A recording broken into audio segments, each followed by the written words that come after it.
You're listening to Whispers by Nyra. I'm your host, Nyra Blackwood. And tonight's story isn't about what you see in the dark.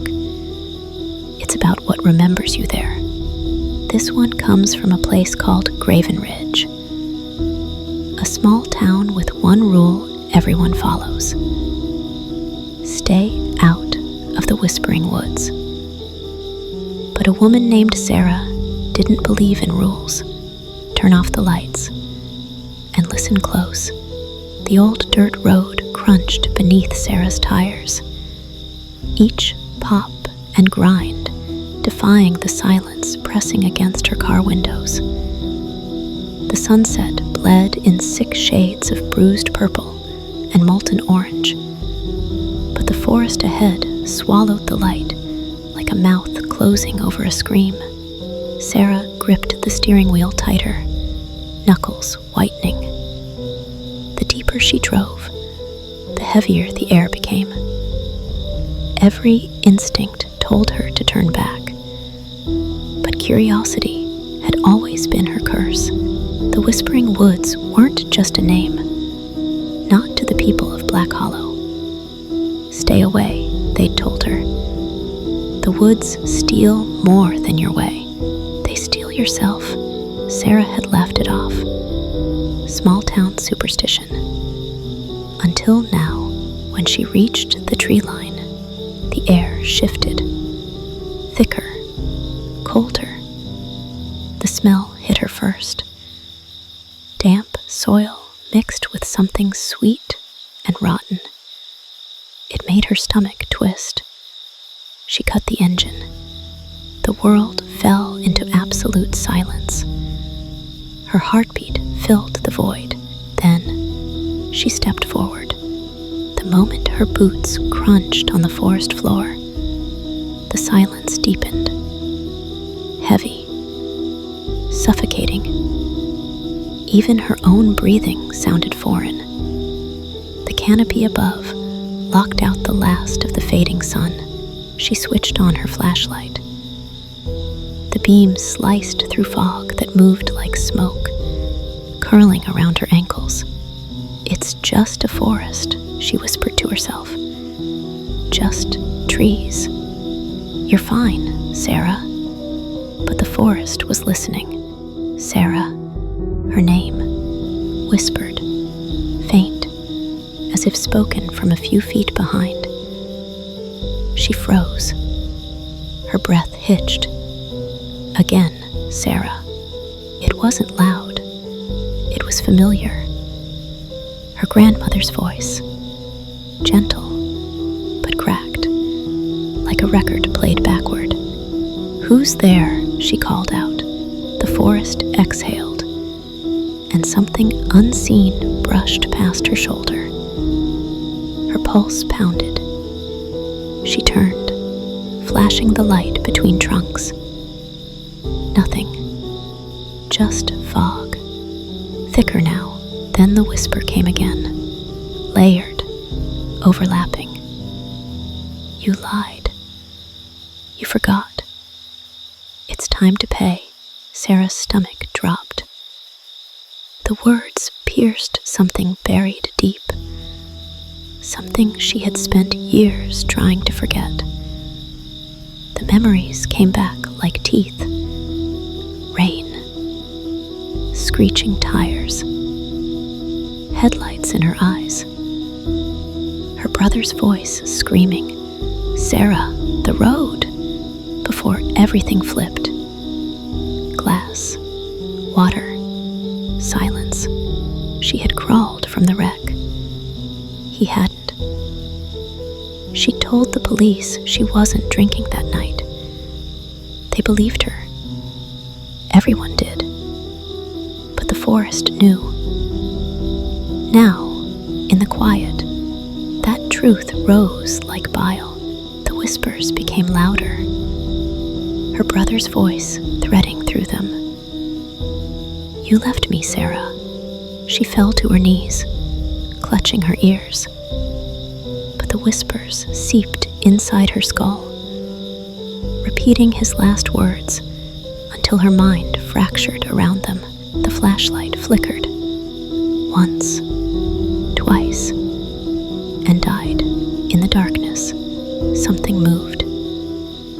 When the beam came back on, she wasn't sure how far she'd walked, or if she'd been walking at all. A small clearing opened before her. At its center, a pool of water blacker than night. Still as glass, it reflected nothing. Sarah felt drawn to it. Her body moving against her will, she leaned closer, heart hammering. The surface rippled. Her reflection stared back, but it wasn't her. Its skin was waxy and stretched thin, veins pulsing like worms underneath. Its eyes were hollow pits that shimmered faintly. And its mouth. Oh God, its mouth was wrong. It stretched wider than it should, splitting in a smile full of jagged teeth. Then the reflection blinked. It pressed a hand against the surface of the water from the inside, and the hand came out. The thing that rose from the pool defied sense. It was tall, impossibly so. Its limbs long and jointed in ways no human bone could move. The skin hung in folds, pale and wet, streaked with dark veins that pulsed as if something crawled beneath them. Its hair was a tangle of black moss, writhing like it was breathing. When it turned its face toward her, its eyes were bottomless, not black, hollow. The air stank of rot and pond water. Then it spoke, voice scraping like rusted metal dragged through wet soil. We have been waiting for you, Sarah. She stumbled backward, but roots slithered around her ankles. You cannot hide, it hissed. You belong to us. Who are you? She gasped, its jaw unhinged. A wet sound splitting the air. We are what you buried. The trees around them groaned. Bark split open, revealing faces. Dozens, hundreds, frozen mid-scream. Sarah tore free, sprinting through the trees. Branches whipped her arms, leaving streaks of mud and scratches. The fog grew thicker, almost solid, whispering in thousands of voices. Behind her, the figure moved. Not running, sliding. The shadows bent around it. Every few seconds, she saw it between trunks, limbs elongating, crawling like a spider, eyes glowing faintly with malice. Her lungs burned, her legs screamed. Still, she ran. Then, a cabin, half collapsed, roof sagging under vines. The door hung loose. She threw herself inside and slammed it shut. The cabin smelled of mildew and dust. A faint draft whispered through cracks. She turned the flashlight slowly, sweeping across the walls, and froze. Photographs, hundreds of them, pinned to wood, overlapping. Faces of people, old, young, terrified. Some faded, some fresh. At the center of one wall, carved deep into the timber, was a name. Nyra Blackwood. Her breath caught. The name had been there for years. Older than the paper. Older than the photos. The door creaked behind her. The air shifted. Sarah. The voice wasn't outside anymore. Something pressed against her mind. Not a sound, but a feeling. A cold, invasive thought. You could have saved him, the voice said. Her brothers. Broken. Raw. You left me to die. I tried. The walls began to pulse. Wood bending like muscle. The photos fluttered, and their eyes blinked. Every single one of them. You lied, they whispered. You lied. The darkness thickened. It moved toward her, crawling up the walls, coiling around her neck. From that mass of black, the figure emerged, half solid, half liquid shadow, its body twitching in spasms. You buried your guilt, it rasped. We grew from it. Its hand, long and thin as roots, reached for her chest. The tips touched her sternum, and ice spread through her veins. Her heartbeat slowed. Once, twice, then stopped. The world went black. When Sarah opened her eyes, she was standing again. But the world was wrong. The trees hung upside down, roots reaching toward the sky. The pool glowed faintly, its surface swirling like oil. Her breath came out in clouds of frost, though the air burned hot.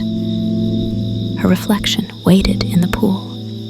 You can leave, it said, smiling with those impossible teeth. But you'll never go alone. Sarah ran. The forest bent and twisted with her. Trees shifting places, branches closing in. Every direction led her back to the same clearing. Then, light. A break in the fog. The road. Her car. She sprinted toward it, not daring to look back. The engine roared. The forest receded in her rearview mirror. She laughed, gasping, sobbing all at once. She had escaped. But then, a whisper from the back seat. Did you? Her laughter died. Slowly, she turned. Empty. She looked back at the mirror. Her reflection smiled. Too wide, eyes ink black. Drive, it mouthed. Sarah screamed and hit the gas. Days passed. Then weeks. She didn't talk about it. Couldn't. The bruises faded, but the nightmares didn't. Sometimes, in mirrors, she'd see movement that wasn't hers. Sometimes, whispers would crawl out of the dark when she was alone. Sometimes, she'd wake up to find dirt under her fingernails and the smell of rain and rot in her sheets. She knew then she hadn't escaped. Not really. The forest wasn't behind her. It was inside her. Months later, police found Sarah's car abandoned at the edge of Whispering Woods. Keys still in the ignition. Doors locked from the inside. No sign of her. The only thing inside was a tape recorder, still running, its final seconds whispering. It's not the woods that whisper. It's what you bring with you that learns to speak. That was Sarah's story, or what's left of it. They never found her. But sometimes, when I play that tape, I swear I hear her breathing through the static. If you're driving tonight, and you see the edge of the Whispering Woods, don't stop. Don't look in the rearview mirror. And if someone whispers your name, whatever you do, don't answer. I'm Nyra Blackwood, and if you want more stories that keep you up long after the lights go out, hit subscribe before something else does.